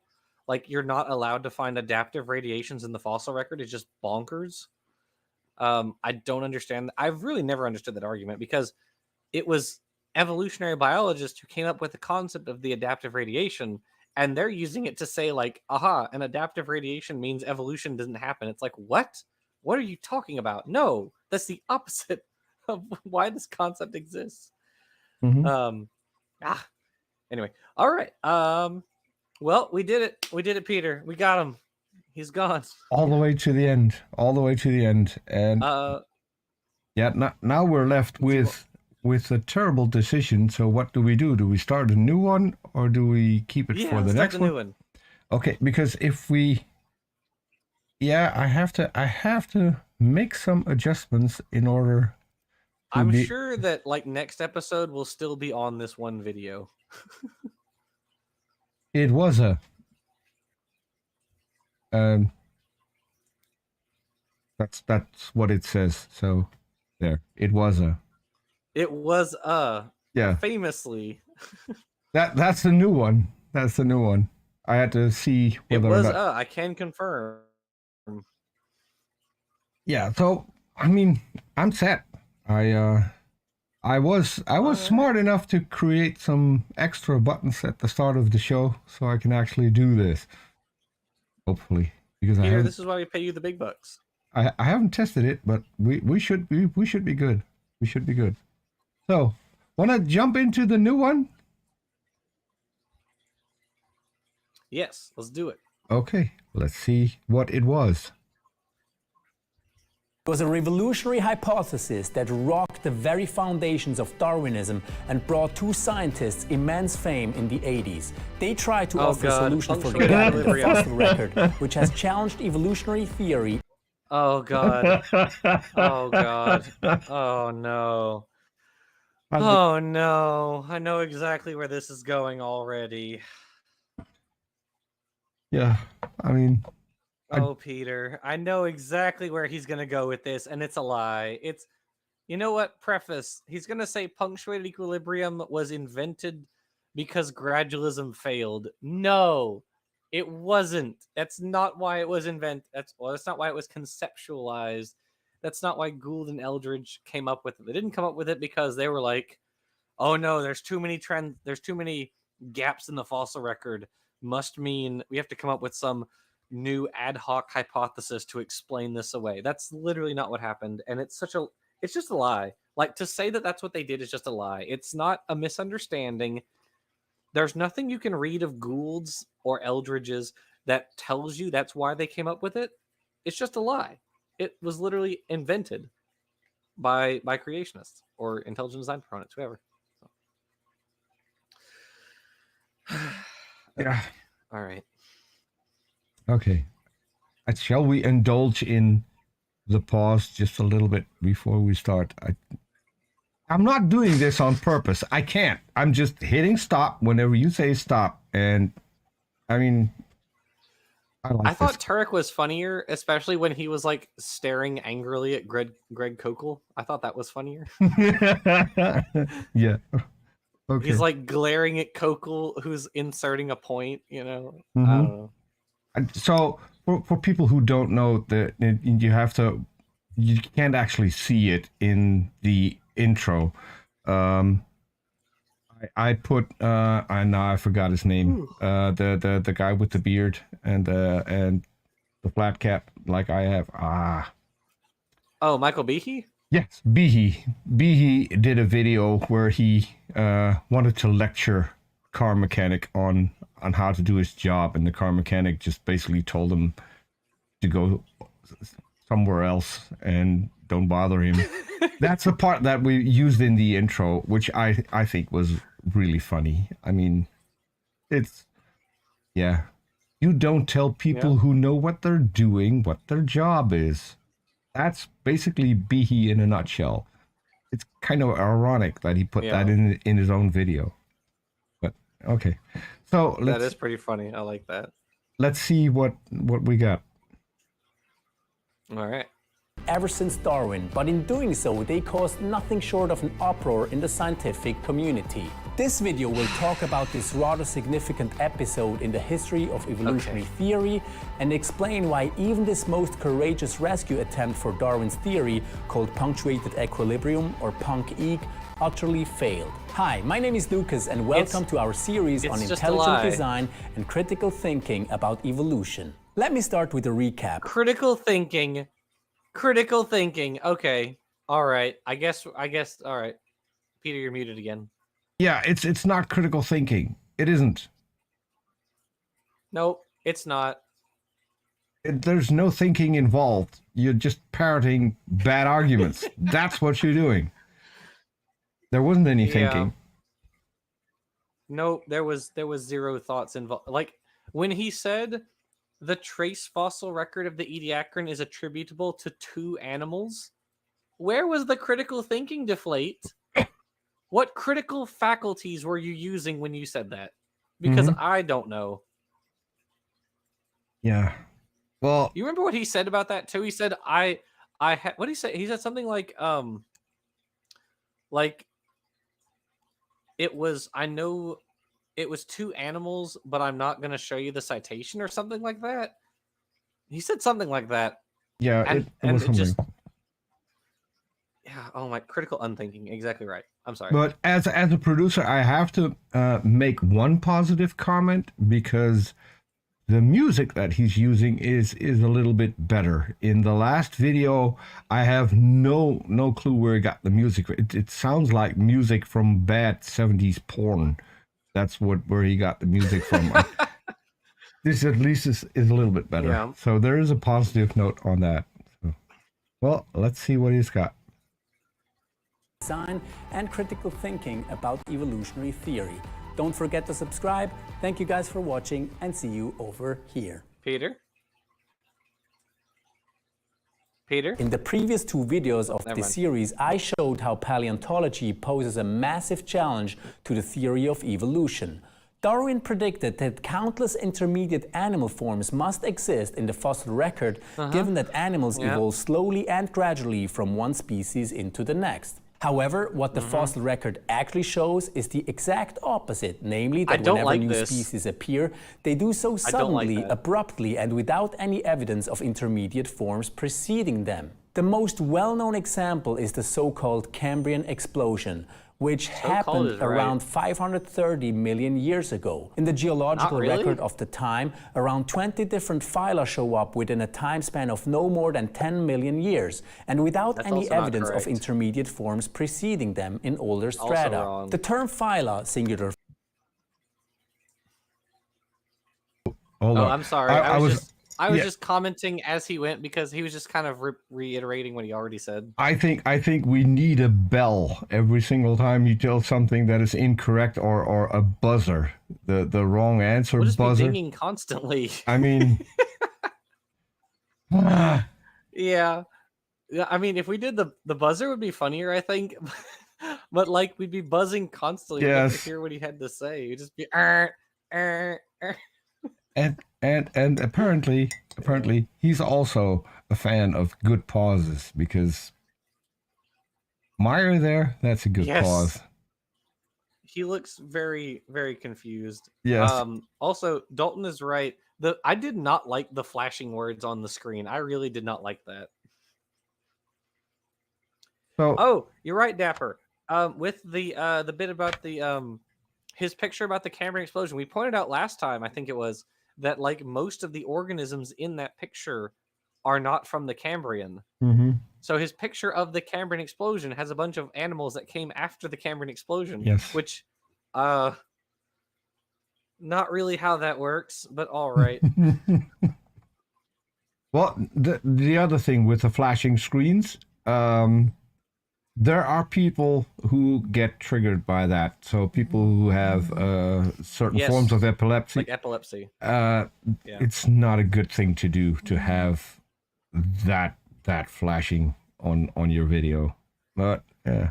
I just don't like it because it's I mean, yeah, it's if I don't try to read things that quickly, and like if he weren't saying it in lockstep with, or if we weren't showing them in lockstep with what he was saying, like I wouldn't have been able to read them and concentrate on what he's saying at the same time. And so I don't like that. Yeah. I'm just not a fan. No. Okay, let's see. Anyway. Phylum, you may remember, refers to divisions in the biological classification system. The phyla constitute the highest or widest categories of biological classification in the animal kingdom, with each exhibiting a unique architecture, organizational blueprint, or structural body plans. For example, the phylum of the arthropods includes all insects, spiders, crabs, lobsters, and other animals such as the trilobites. The phylum of the chordates, called phylum in the Cambrian, except the trilobites. None of those arthropods were in the Cambrian except trilobites. None of those. There were no spiders. There were no grasshoppers or praying mantises. There were no lobsters, no crabs, none of that. They didn't come until millions, if not hundreds of millions of years later. It's wrong. It's just wrong. The things in the Cambrian that are arthropods, as we were discussing when Aaron was here, were these things with many segments and legs. Lots of leggy, segmented guys. They were not anything like what we today think of arthropods. Nope. Okay. No, just wrong. Bonkers wrong. Let's see what else he has. Chordata includes among all animals with a backbone all birds, reptiles, all fish, and mammals. None of which were around all the animals, as different as they may look from each other, are united by their basic organizational structure and body plan, which is also the very thing that allows us to differentiate between all the phyla. Here is the reason why this is fundamentally important. I'm sorry. Am I the only one who's surprised that he hasn't shown a picture of a human yet? I'm sure that's crocodiles. I think that's intentional. Well, because Peter, humans were specially created by God, so that's why humans are not in there. No, Dapper, he's not going to talk about bivalved arthropod. Do you think this guy knows what bivalved arthropods are? No, he doesn't know what the Fuxianhuiids are, or the anomalocarids, or the opabinids. None of those. He doesn't know what any of those things are. He's a freaking idiot who's just reading Stephen Meyer. He doesn't know about any of this. Another thing. You mentioned it. So humans are specially created. According to the Bible, God poofed everything into existence. except for one species, humans. He used dirt, Yeah. which probably contained Right. the excrement of everything he had created just before he created the humans. Makes you think how special we are. God's looking out for us. Yeah, we weren't that special. We are the salt of the earth. That's what that Yes. means. Well, All yeah. right, anyway. Except for Lot's wife. She was just a pillar of salt. Yeah. we recently had on Orange channel we do a Bible study currently. We're reading the Bible cover to cover, and one of the guys on the panel is a guy called Tomer. He's from Israel. He actually brings the Hebrew into it, and he had a picture of Lot's wife. And I recently saw someone post a different picture, a creationist, where it looks like Lot's wife had a baby in her arms. So it looked more like Mother Mary than it looked like. Maybe the baby got turned into salt as well because of Lot's wife. I don't know. Oh, man. Oh, that's sad. Poor baby. Yeah. So. But apparently there are pictures of Lot's wife as a salt pillar. Yeah. They can find. You gotta take deflate with a grain of Lot's wife. Yes. Yes. Okay. Let's continue. Important to our discussion. The animal kingdom is usually organized into about 35 different phyla, and the known fossil record features animals representing about 27 of those 35 phyla. Of the 27 phyla featured in the fossil record, approximately 20 make their first and sudden appearance during the Cambrian explosion, in utter defiance of what the theory of evolution tells us to expect. I previously talked about 3 prominent Darwinian attempts. Why is he different colors? Why is he monochromatic? What happened? I have no clue. I did like it that he put up the guy saying something is wrong after saying pretty much everything that is wrong.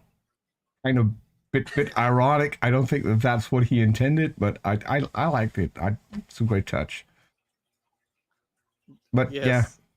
Why is he monochrome? I have no clue.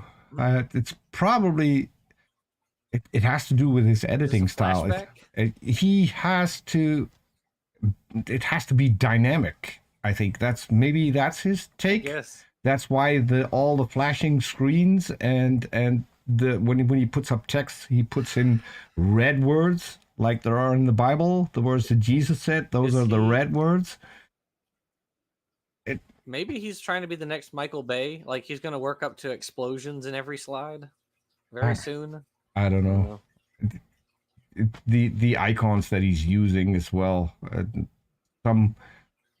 There's the Greek sigma that he's using for some reason, and then he's got this shell-like icon, and then he's got an explosion taken out of the Batman comic.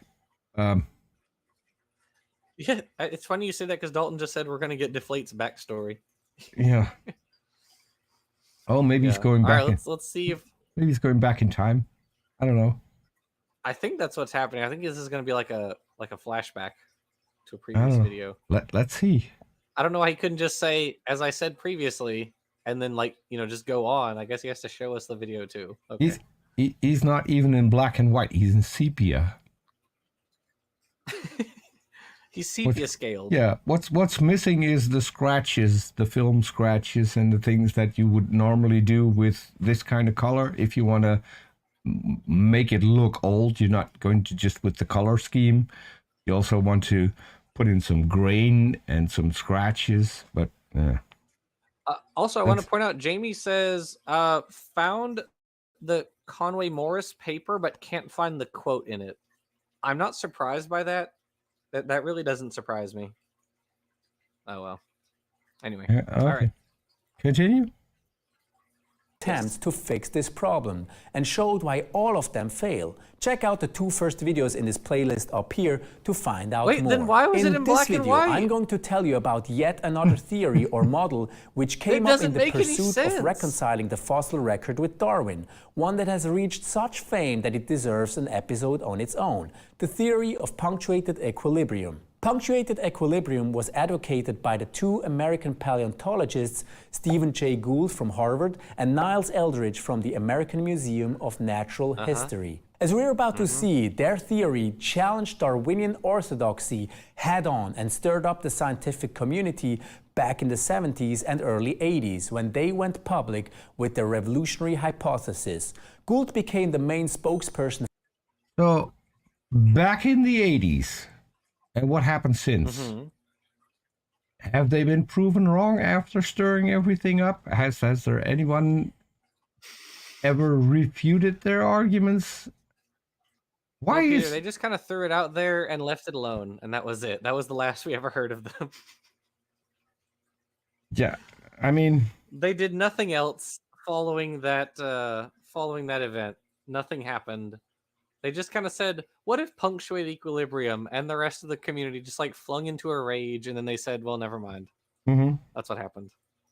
It's just mind-boggling. Again, in the 80s, okay, what do we, it's not no longer, that's 40 years ago in the 80s. Yeah. What? And what really, I think it was even late 70s where the hypothesis was first formalized. Yeah, but he said it stirred up the scientific community in the early 80s. So that would make sense. I guess that's true. Yeah. But okay, yeah, I don't. The unbeliever, the TC, the unbeliever. What was the hair bun for? I have no clue. I have no clue. It's probably because it's a famous hair bun. I don't know. I think if I'm correct, the woman that in that picture was in the prequel series of Star Wars. Not entirely sure. Oh, Natalie Portman? I think so.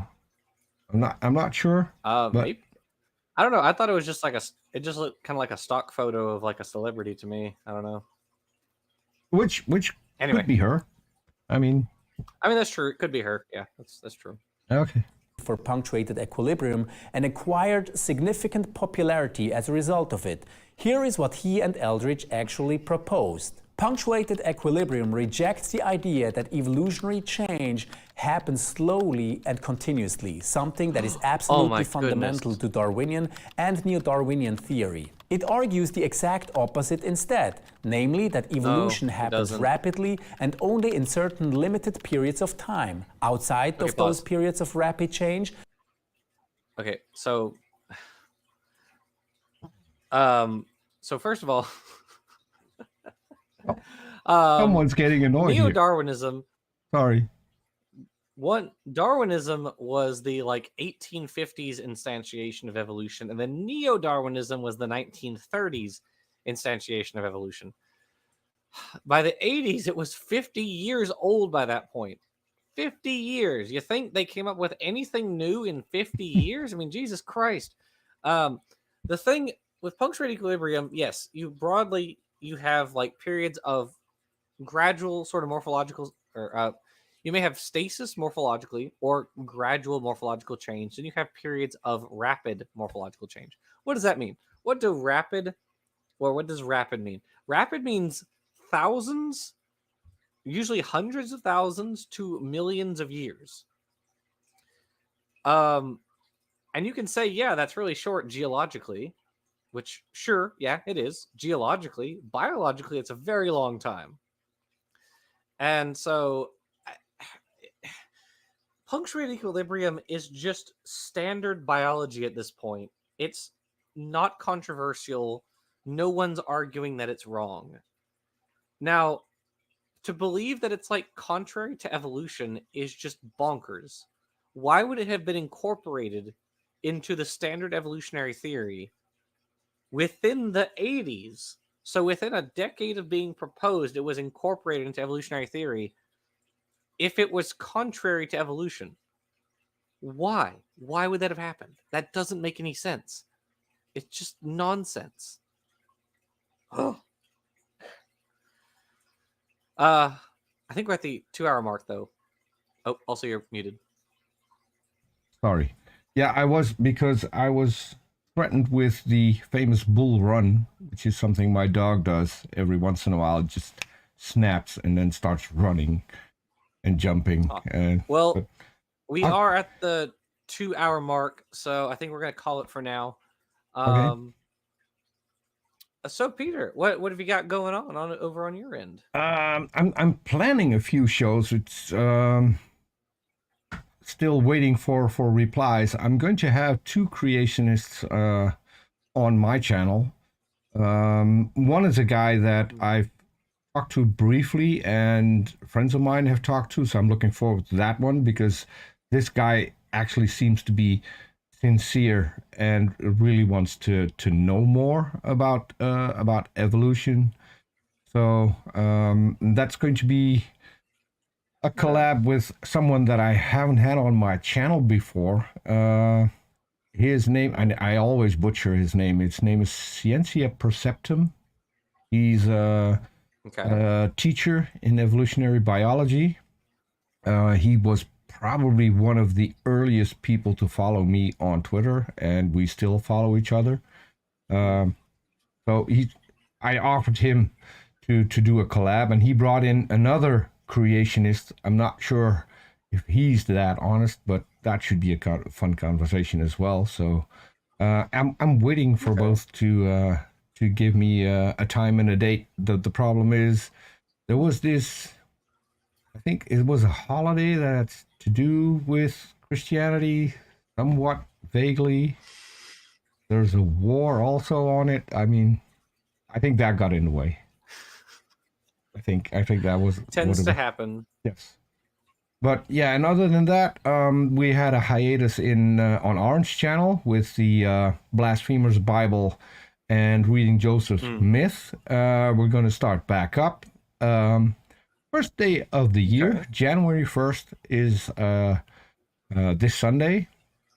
And then we're going to have a new reading of the Book of Mormon. As it came to pass, that we're reading the Book of Mormon because we want to know what came to pass. Something like that. It's where I have a counter counting the it came to passes, and I'm told there's a chapter that has 400 it came to passes. So I'm dreading when we get there. See, because I do the chat. That's amazing. I put up the super chats and everything, so I have to copy the things from the chat to the private chat so Aaron can read it out, and I have to keep track of the it came to passes, and it's basically like we started out this show. There's a lot because people start to go on a tangent whenever things are mentioned in the Book of Mormon. And if you have a group of comedians, it will slowly devolve in something completely different. But it's a fun show. Gets out of hand rapidly. Yes, definitely.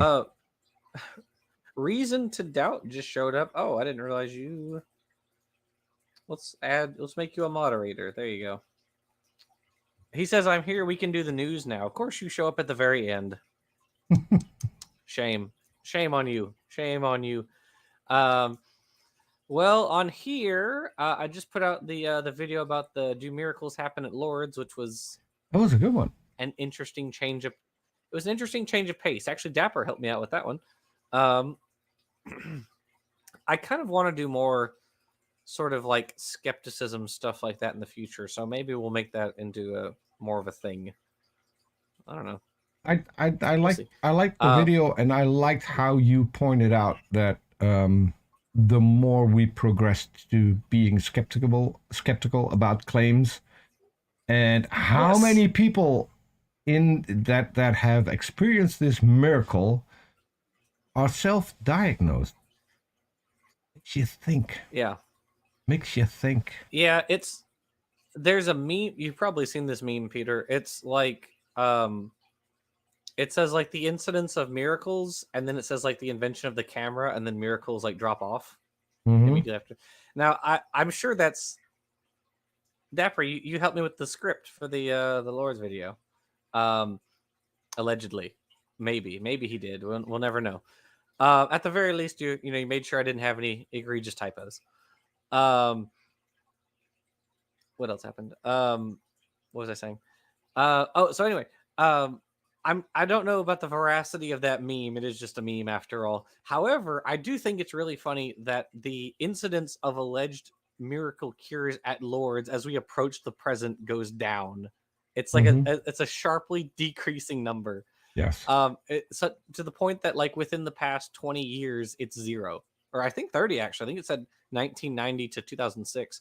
There have been 0 claimed cures. So like within the past 30 years, no one has been cured at Lourdes, and that's just really funny to me. A good follow-up would be that how many people actually got sick after visiting Lourdes, because they're all in the same water with everyone who has a sickness. It's a great way of spreading all kinds of diseases. And yeah, it has happened. Yes. That's a really funny point, and I wonder if there's like any data out there on it, because you would think, yeah, if everybody who's got like tuberculosis and plague and whatever else gets in the same puddle of water. Here's a clue for you. Why did the site close down when COVID hit? Yeah. Just right. That should give you a clue about the healing powers, right? Because if it would heal COVID, wouldn't people be invited to come there instead of closing down the entire thing? Makes you think. Yeah, you would think so. I kind of want to do like, because there are like dozens of different claimed like Marian apparitions all over the world. There was a very famous one in, I think, was it Portugal? I think, where they all claim to like see the sun moving in the sky. Yes. And so I kind of want to talk about that. Kind of maybe do one on like looking at Marian apparitions like kind of as a whole and talking about why it's not a thing. Stuff like that. So we'll see how that pans out. I'm still doing, of course, the Ancestors' Tale series. I forgot where it was. There's also another one that is quite famous, where the Virgin Mary appeared in a huge glass wall on a building. Yeah. And they have since replaced the glass because apparently because the coating of the glass and the reflections in the glass, it looked really like a Virgin Mary. Now they've replaced the glass, and apparently now Mary's mad because she hasn't showed up again.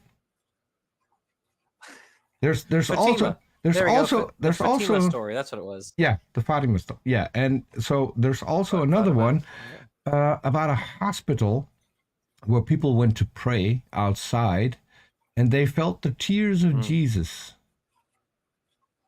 Yeah. Turns out there's a bug in those particular trees, and the bug is literally hissing. It's expelling the juice that it gets from, I think it's from the berries in the tree. Like tree sap or something? Yes, and they're expelling that, and that is what, and people go stand under that tree. Yeah. It's a fun miracle to talk about. When Dapper and I were having a discussion about the whole Marian apparition thing, it's like technically, you can't disprove that God is healing these people or Mary or whoever at the site. But from the standpoint of science, you can't say with any degree of assurance that they are actually getting healed supernaturally. And that was kind of the main point. So happening. And really it was more to talk about like epistemology and oh my goodness, he's going bonkers. As I said, that is called the famous bull run. It just happens, and then you have to get out of the way or be crushed. What? Yeah. Well. Anyway, thank you for hosting, Peter. As always, thank you everybody in the live chat who watched. I appreciate all of you guys, and we will see you all next Thursday. Okay. So bye. Catch you later. Bye-bye.